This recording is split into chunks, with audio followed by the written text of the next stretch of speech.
if a psychiatrist isn't doing this, I suggest thinking about working with somebody else where there's a dialogue back and forth, and where they're not going to wait. A lot of the problems that we ran into, that at least pharmacologists ran into, is that they weren't seeing people enough, and they weren't seeing them soon enough after medication was started.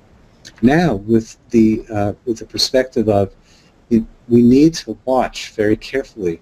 You need to give things a chance, and you need to see what's going on and whether it's going to make a difference, because just physiologically it doesn't happen right away if it's going to. But the information is then shared. And so the pharmacologists that I work with now, and this is, again, something that changed. It wasn't always easy to keep those lines of communication open. Now it feels necessary, especially working with kids. How does it happen? So is it, I mean, quite concretely, do you... You pick up the phone, you call, you leave each other voice messages, you text each other. I've noticed people I work with that I now will text back and forth with the pharmacologist. I need to know that they're going to be on call with me, just like I'm on call.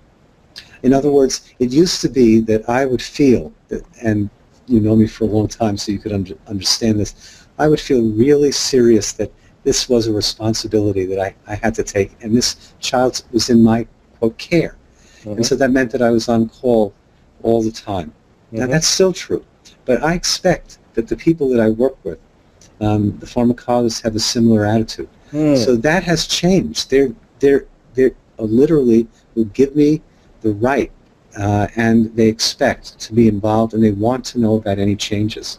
And that, when you're shopping, so to say, for someone to work with, that's something to keep in mind. You don't want to establish another parallel process.